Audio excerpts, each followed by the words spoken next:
A Coreia do Norte é um dos países mais fechados do mundo. Hoje, liderados pelo Kim Jong-un, o regime ditatorial controla absolutamente tudo que acontece lá dentro, passando pelo que pode ou que não pode ser visto pelos olhos estrangeiros. A mídia lá dentro é toda estatal e até os turistas, e sim, existem turistas, com inclusive os brasileiros estão entre os poucos países que podem visitar lá na Coreia do Norte, têm uma experiência completamente controlada, com roteiros que são definidos por guias do próprio governo e com uma mídia paralela que é feita especialmente pros turistas. E com esse tanto de controle sobre tudo, com o futebol também não ia ser diferente. A verdade é que a gente sabe muito pouco sobre como realmente é o futebol lá dentro do país. Quem são os jogadores, quem são os times, como que funciona a liga na prática, mas ainda assim a gente sabe que o futebol existe e é extremamente popular lá dentro da Coreia. E não só isso, mas como ele também é levado muito a sério. E a prova disso são os títulos recentes da seleção feminina, que foi campeã do Mundial Sub-17 e também campeã da Copa do Mundo Sub-20, com investimento pesado do regime em cima do esporte. A masculina, por outro lado, é bem menos sucedida, é verdade, mas ainda assim tem na sua história 2 classificações para a Copa do Mundo, sem falar que os clubes norte-coreanos, quando participaram de competições asiáticas, também tiveram algumas atuações bem respeitáveis nos campeonatos. Só que mesmo assim a gente sabe muito pouco sobre como de fato funciona o futebol dentro do país. Se existe realmente uma liga profissional, se os jogadores são forçados a jogar, ou se é verdade aquela história de que a mídia coreana mente falando que a Coreia do Norte dominou a Copa de 2014 naquele vídeo vazado que você provavelmente já deve ter visto. Mas você não precisa se preocupar, porque é exatamente isso que nós vamos tentar fazer aqui no vídeo de hoje. Eu vou tentar entrar um pouco mais com as informações que são possíveis da gente conseguir, estando do lado de fora do regime norte-coreano, para tentar entender um pouco mais sobre como funciona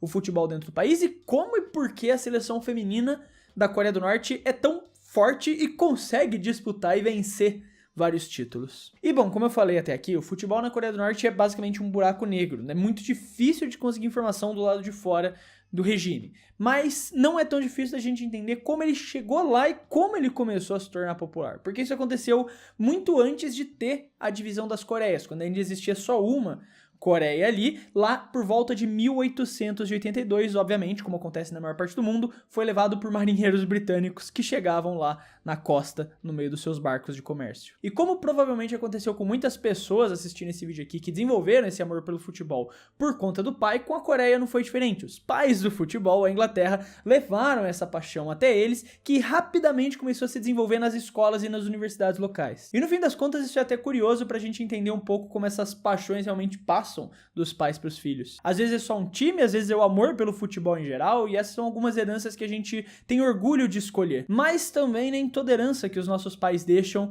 é uma escolha nossa. E não, dessa vez eu não tô falando sobre futebol, mas eu tô falando sobre a genética da queda de cabelo. E é justamente aí que entra a Manual, parceira aqui do Clube do Fute, com uma promoção especial de Dia dos Pais para ajudar você e o seu pai a combaterem a calvície. Muita gente começa a perceber a queda de cabelo aumentando e começa a fazer o que todo mundo faz: compra um shampoo de uma marca qualquer, vai na internet procurar uma receita milagrosa ou só tenta ignorar e torcer para que isso pare de acontecer. E é justamente aí que é interessante conhecer um pouco mais da Manual, porque a proposta deles é bem diferente. Ao invés de tentar ficar adivinhando o que funciona, você só precisa entrar lá no site da Manual, responder um formulário online gratuito e um médico especialista vai analisar tudo individualmente e montar um plano personalizado para você. E além disso, tem toda a praticidade de fazer tudo sem sair de casa, desde a avaliação até todo o acompanhamento da equipe médica durante o tratamento. Então também acaba sendo muito mais simples do que marcar consulta, mudar completamente sua rotina e, além de tudo, ter que fazer tudo isso sozinho. E como a gente está perto do Dia dos Pais, eles também prepararam uma promoção bem interessante para ajudar. Até o dia 13 de agosto, quem fechar o tratamento de 6 meses vai levar junto um cartão presente de R$100 da Netshoes para você gastar como quiser, seja com camisa de time, com chuteira ou com qualquer outro item da loja que você quiser. E claro, usando o meu cupom que tá aparecendo aqui na tela, Clube do Fute, você vai garantir ainda 40% de desconto e frete grátis na sua primeira compra. Dá pra garantir os dois juntos usando o cupom. Pra garantir isso, é só apontar a câmera do seu celular pro QR Code que tá aparecendo aqui na tela, ou também clicar no link que vai estar no primeiro comentário fixado. Lembrando que a avaliação é gratuita e você ainda vai poder conhecer mais sobre o seu caso e também ver qual que é a recomendação do médico pra você. Aproveita então, porque essa promoção do Dia dos Pais vai só até o dia 13 de agosto. Então, muito obrigado, Manual, pela parceria. Agora bora voltar pro vídeo. Bom, como eu falei, o futebol chegou ali nas Coreias no final do século XIX, trazida pelos marinheiros britânicos, mas foi só em 1904 que o esporte passou a fazer parte do programa de educação física das escolas. E foi nesse ano também que a gente teve a primeira partida oficialmente registrada entre clubes no país, que foi disputada entre o Hwangseong YMCA e o Korea Sports Club, que aconteceu em um acampamento militar em Seul. E não demorou muito para o futebol realmente se popularizar ali na Coreia. Por exemplo, em 1921 teve o primeiro campeonato nacional organizado, enquanto em 1933 surgiu a primeira confederação de futebol oficial da Coreia. Então, desde antes da separação das Coreias, que aconteceu junto com o fim da Segunda Guerra Mundial em 1945, o futebol já tinha chegado por lá e já tinha se tornado um esporte popular. Pode ser que não seja o mais popular ali na época, mas era algo que já tinha dominado o país, já fazia parte das escolas, das universidades e era bem praticado, já tinha um campeonato nacional. A grande questão é que com o fim da Segunda Guerra e a separação dos dois países, a informação que a gente tinha de lá de dentro sobre o que foi acontecendo desapareceu. O que a gente sabia de fato é que em 1945, no próprio ano da separação, a Confederação de Futebol Norte-Coreana foi formada para tentar controlar as seleções masculinas, femininas e as ligas nacionais que existissem dentro do país. Mas foi só em 1954 que eles se filiaram à AFC, a Confederação Asiática, e depois em 1958 que eles se filiaram à FIFA para poder ser um país que tentasse disputar a Copa do Mundo. Inclusive, não demorou muito para eles se classificarem, disputaram logo a sua primeira Copa do Mundo em 1966. E logo na primeira participação em Copas, eles tiveram uma campanha surpreendente. No primeiro jogo acabaram sendo derrotados pela União Soviética, perdendo a partida por 3-0, mas no segundo jogo conseguiram segurar um empate contra o Chile com o gol no finalzinho do segundo tempo e depois simplesmente venceram os bicampeões do mundo da Itália por 1-0, o que fez com que a Coreia do Norte passasse em segundo lugar num grupo com União Soviética, Itália e Chile.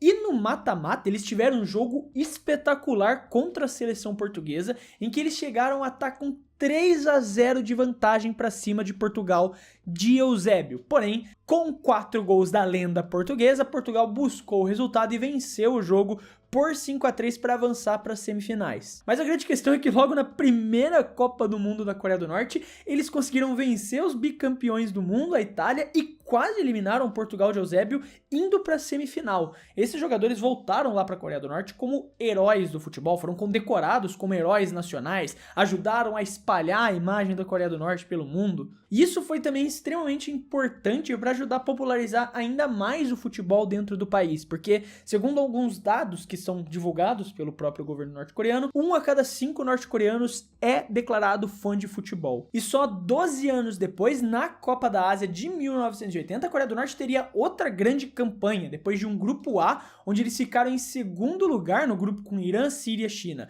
e Bangladesh. Eles conseguiram se classificar para o mata-mata, onde enfrentaram a Coreia do Sul e acabaram sendo derrotados por 2-1, caindo para a partida de terceiro lugar e perderam para o Irã lá também de 3-0, ficando em quarto lugar na Copa da Ásia. Ou seja, nesse período ali, do final dos anos 60 até os anos 80 mais ou menos, existiu esse período de ouro, essa geração de ouro do futebol norte-coreano. Para vocês terem noção, isso se tornou tão popular, tão grande no país, que um dos poucos filmes que foram produzidos dentro da Coreia do Norte que a gente sabe, tem conhecimento aqui no mundo ocidental principalmente, tem inspiração de futebol, que foi feito em 1977, que é o Century Forward, ou atacante, né? Seria centroavante, na verdade. Caso você tenha curiosidade, dá pra tentar encontrar o filme na internet, tá? E ele foi dirigido por Cho Song-park. Mas o fato é que depois dessa geração de ouro do futebol norte-coreano, eles deram uma decaída, eles não conseguiram se classificar para mais nenhuma Copa do Mundo até 2010 e jogaram uma ou outra Copa da Ásia, mas nem saíam da fase de grupos, para falar a verdade. Mas eu vou entrar um pouco mais em detalhes sobre a Copa de 2010 mais pra frente aqui no vídeo. E bom, como eu já falei umas 300 vezes ao longo desse vídeo,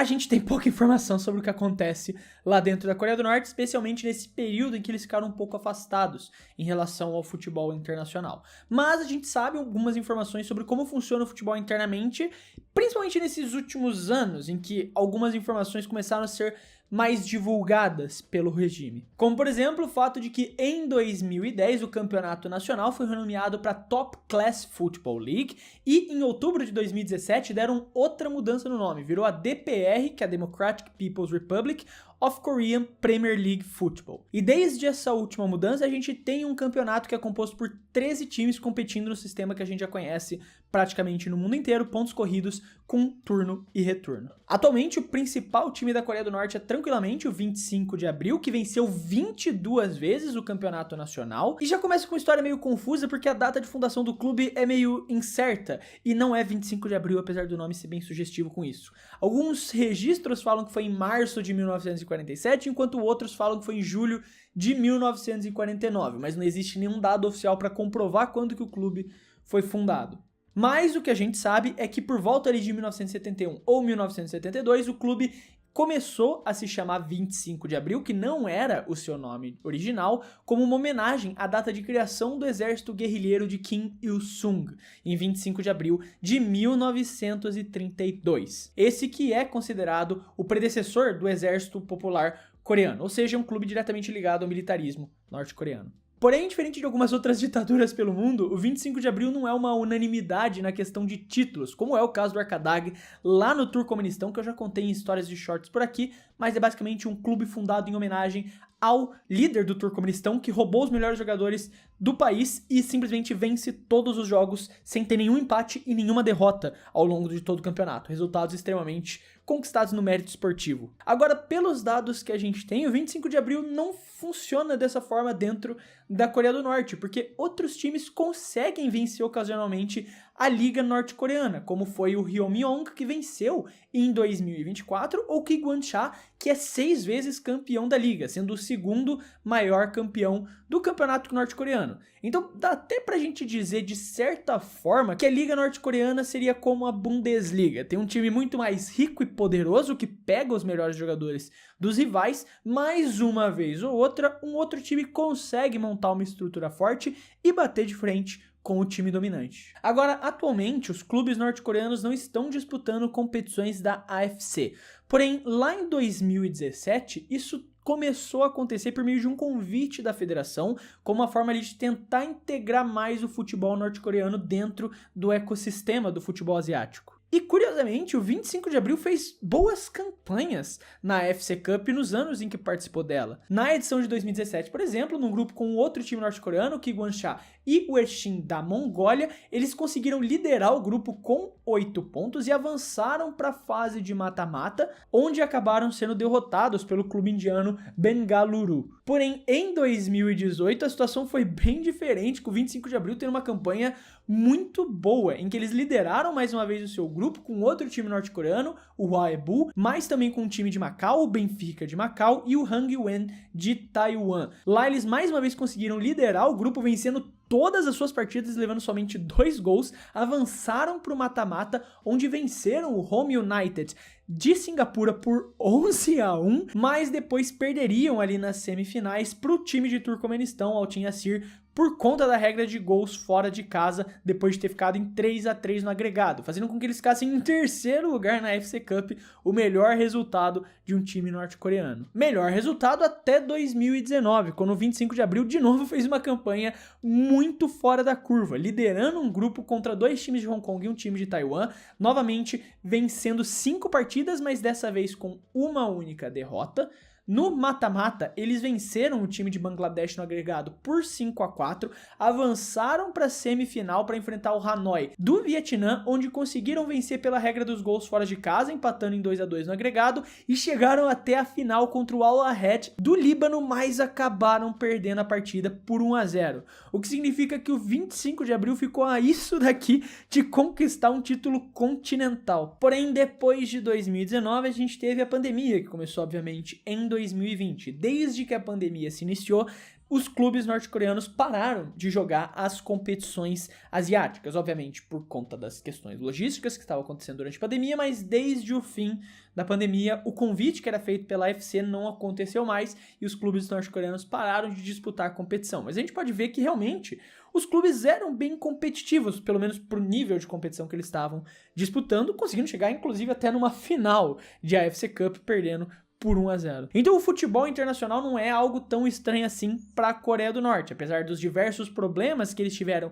em eliminatórias no geral, a seleção norte-coreana tem ali também os seus destaques quando participa das competições, tendo como caso o gigantesco Hungrado 1º de maio, em Pyongyang, com incríveis 114 mil lugares, o que faz dele o maior estádio de futebol do mundo. Os norte-coreanos, como eu falei, já conseguiram se classificar 2 vezes para a Copa do Mundo. A primeira participação sendo em 1966, na Inglaterra, onde eles fizeram aquela campanha espetacular, quase eliminando Portugal nas quartas de final e chegando às semifinais logo na sua primeira participação. E a segunda classificação veio em 2010 na Copa do Mundo da África do Sul. Na estreia pegaram o Brasil e acabaram perdendo aquele jogo por 2-1, mas eles jogaram tão bem porque conseguiram segurar um Brasil, né, um país que era 5 vezes campeão do mundo, que isso foi visto como um sinal até de orgulho nacional. Isso foi tão positivo, esse resultado, que o regime até decidiu transmitir o segundo jogo contra Portugal ao vivo para todo o país, como uma ideia ali de mostrar uma grande força do país para a população internacionalmente. Só que esse jogo não foi nem de perto tão positivo quanto o jogo contra o Brasil e eles levaram uma sacolada de 7-0, que virou uma vergonha nacional. Depois, eventualmente, eles perderiam para a Costa do Marfim e seriam eliminados da Copa do Mundo. Com inclusive alguns rumores que são repercutidos mais pelos jornais ocidentais, então a gente também não tem toda essa confiança de que isso é verdade, claro, de que os jogadores foram humilhados publicamente, de que eles chegaram lá e foram vaiados, tiveram uma sessão de vaias, uma sessão de realmente críticas públicas feitas a eles por terem envergonhado a imagem da Coreia do Norte perante ao mundo. E claro, você encontra várias pessoas falando várias coisas, com algumas pessoas até descrevendo que os jogadores foram executados por conta dessas derrotas, que os jogadores foram obrigados a trabalhar nas minas de sei lá o que, de carvão, não sei nem do que são as minas na Coreia do Norte hoje, mas muito disso provavelmente é mentira, pra falar a verdade. A maioria dos jogadores só continuou jogando futebol no país, inclusive Jin Yoon-nam, que foi o autor do gol contra o Brasil, seguiu atuando pelo 25 de abril até 2016. Mas, muito provavelmente, esses jogadores que tinham esse status, esse orgulho de terem levado a Coreia do Norte de novo para uma Copa do Mundo, perderam tudo isso e só caíram no esquecimento. Depois disso, a Coreia do Norte nunca mais conseguiu se classificar por uma Copa do Mundo. Nas Copas seguintes, né, em 2014, 18, 22, 26, a Coreia do Norte não conseguiu se classificar para a competição. E diferente do que muita gente acredita, quando a gente chegou no fim da Copa do Mundo de 2014, começou a repercutir aquele vídeo famoso que você já pode ter visto, que é uma montagem com uma jornalista norte-coreana falando que a Coreia do Norte dominou, venceu todos os times que estavam disputando a Copa e eles foram campeões, dominando a competição, trazendo orgulho para a Coreia do Norte. Esse vídeo é falso, tá? Esse vídeo é uma montagem feita pelo lendário Cid, que era dono, é dono ainda na verdade, né, do blog do Não Salvo, tem canal no YouTube e tal, e ele é muito famoso por fazer exatamente essas brincadeiras, com vídeos, com montagens, etc, na internet. Então ele fez uma montagem toda ali, fingindo que a Coreia do Norte venceu tudo e espalhou falando como se fosse a Coreia do Norte realmente divulgando essas informações. Só que na verdade, se você viu isso, acredita e já compartilhou pra todo mundo, saiba que provavelmente nem a Coreia do Norte viu aquele vídeo, só você. E você acredita mais do que os norte-coreanos nisso, na verdade. Mas, como eu falei, desde 2010, o país ficou completamente afastado do futebol masculino. Tiveram alguns destaques, especialmente para nós brasileiros, como o fato da Coreia do Norte ter feito um amistoso contra o Atlético de Sorocaba, mais de uma vez, inclusive. E a história por trás desses amistosos é realmente bizarra. O responsável por levar o Atlético de Sorocaba até a Coreia do Norte foi o reverendo Moon, ou Son Myung-moon, como é o nome dele de fato. Ele tinha nascido onde hoje é a Coreia do Norte, mas antes da Coreia do Norte existir. E ele fundou aqui no Brasil a Igreja da Unificação, que teve forte presença no país aqui nos anos 90 e sempre foi extremamente apaixonado por esportes. E ele investiu pesado no Atlético Sorocaba, aqui no interior do estado de São Paulo, no começo dos anos 2000. E como ele era lá da região e tinha alguns canais de contato com líderes do seu país natal, ele organizou ali uma série de amistosos para levar o Atlético de Sorocaba para jogar lá na Coreia do Norte. Esses jogos foram acontecendo entre 2009 e 2015. A ideia era exatamente usar o futebol brasileiro como uma forma de intercâmbio entre os dois países, e essa história é bizarra demais. Quando a delegação do Atlético de Sorocaba chegou para desembarcar em Pyongyang, eles tiveram os telefones e os passaportes confiscados. No dia do jogo, os jogadores contam que entraram lá no estádio com mais de 80 mil pessoas assistindo a partida e mais de 30 mil do lado de fora, mas principalmente o mais bizarro de tudo isso foi que eles viram no telão do estádio que estava escrito Brasil, ou BRA, só a sigla pro Brasil. Ou seja, eles ainda acreditam que o jogo que estava acontecendo lá, pelo menos pro público norte-coreano, foi vendido como um jogo da seleção da Coreia do Norte contra a seleção do Brasil. O primeiro jogo em 2009 terminou em 0-0 e já o segundo jogo em 2011 com o jovem Fernando Diniz, óbvio que tinha que ser ele, o time acabou perdendo por 1-0 com uma arbitragem que foi bem questionável também, pra falar a verdade. Agora, além desse amistoso caótico que aconteceu no pós-Copa entre Atlético de Sorocaba e a Coreia do Norte, um outro destaque de verdade que a gente pode trazer foi um jogador que realmente começou a despontar no futebol, que era o Han Kwang-song. Um vídeo que eu já fiz aqui no canal, pra falar a verdade, contando a trajetória dele e de como ele chegou, inclusive, a assinar um contrato profissional com a Juventus, mas teve problemas políticos e precisou sair da Itália. E eu não vou me alongar muito nessa história, porque, como eu falei, eu já contei ela aqui, eu deixo o card pra você ver depois desse vídeo. O fato é que o Han Kwang-song realmente tinha um potencial de jogar futebol de mais alto nível, mas problemas políticos entre a União Europeia e a Coreia do Norte fizeram com que o país puxasse de volta o seu jogador e ele continuou jogando lá dentro do sistema norte-coreano. Agora, tirando esses dois destaques, e na verdade só o Han Kwang-song dá pra gente falar de destaque mesmo, a questão do Atlético Sorocaba é só algo bizarro, pra não dizer o mínimo, não teve mais nada de destaque em relação à Coreia do Norte. Pelo menos em relação à seleção masculina da Coreia do Norte. Porque o futebol feminino por lá vive uma outra realidade. No momento da gravação desse vídeo, a seleção norte-coreana feminina é a 11ª colocada no ranking mundial, enquanto a sul-coreana, por exemplo, é a 19ª. E além disso, elas são as atuais campeãs da Copa da Ásia e da Copa do Mundo Sub-17 e Sub-20.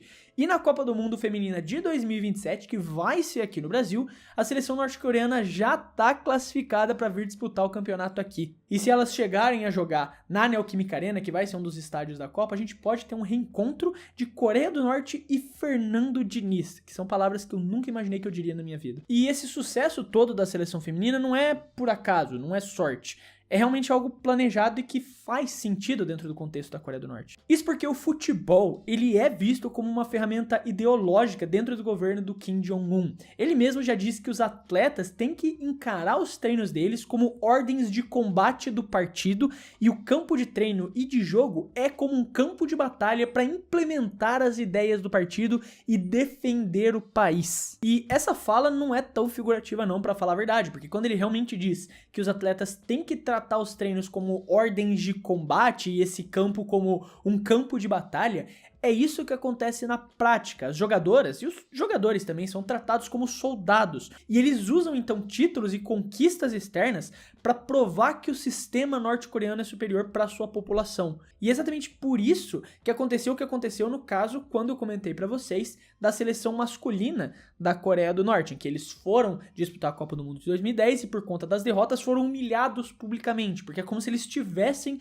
perdido um combate no exterior. Agora, por outro lado, o futebol feminino vira, internamente pelo menos, essa vitrine da superioridade do regime norte-coreano por conta dos resultados imediatos que elas são capazes de conseguir. A verdade é que o futebol mundial feminino ainda é muito carente de investimentos, enquanto no masculino você tem uma concorrência absurda, porque praticamente todo país tem alguma estrutura para investir no futebol. No feminino, a realidade é bem diferente. A maioria das federações não coloca nenhum dinheiro sério no futebol para as mulheres. Então, países que resolvem investir desde cedo, com uma estrutura decente, com profissionalização e com base forte, já saem na frente. E é por isso que os Estados Unidos tem várias Copas do Mundo feminina, enquanto no masculino eles estão anos-luz atrás.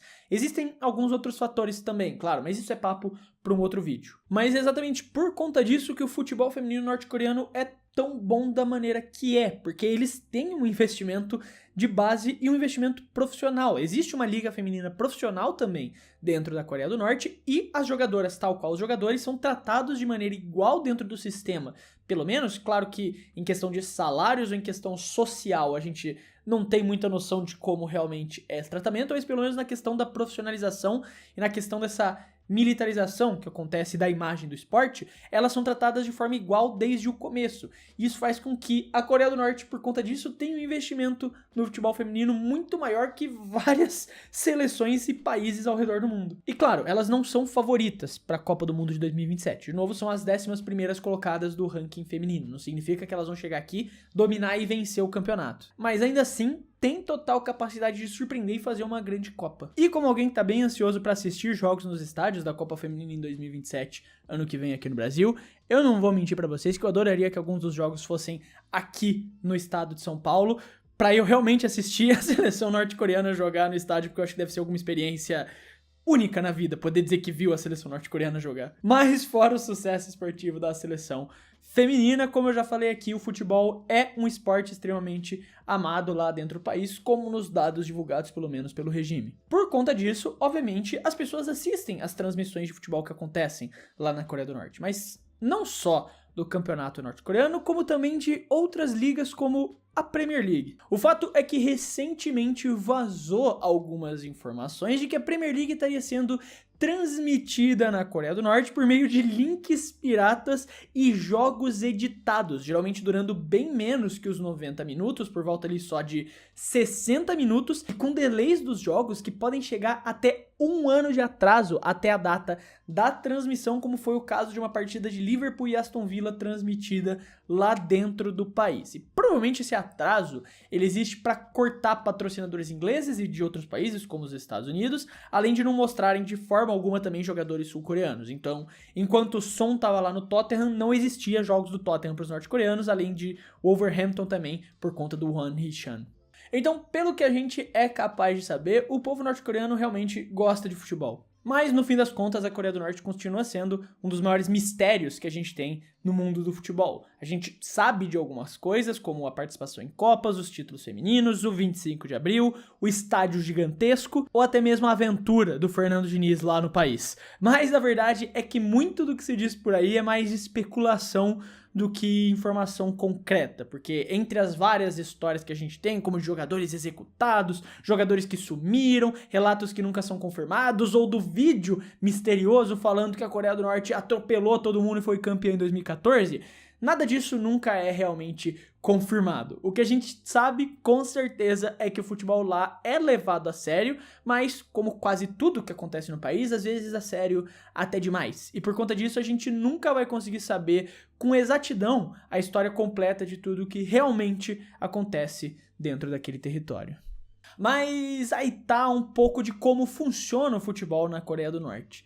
Esse é um vídeo com um ritmo bem diferente, porque não é uma história como eu tô acostumado a contar aqui, né? Não é um processo de explicar, ter começo, meio e fim. Aqui foi realmente mais um caminho de relatos sobre como acontece futebol na Coreia do Norte e tudo que a gente tem de informação sobre isso. Mas eu quero saber o que você achou dele, escreve aí nos comentários se você gostou, não gostou, concorda, discorda, quero sempre saber a sua opinião, não esquece de escrever na caixa de comentários e também de se inscrever no Clube do Fute para você não perder vídeos que vão continuar saindo. A gente tá saindo no momento 1 por semana porque eu tô num processo de mudança. Para quem assiste vídeos do clube já percebeu ali, ó, que minha estante tá até mais vazia, eu tô me mudando, então eu só tô conseguindo fazer um vídeo por semana por enquanto, mas depois já voltaremos ao padrão de 2 vídeos por semana.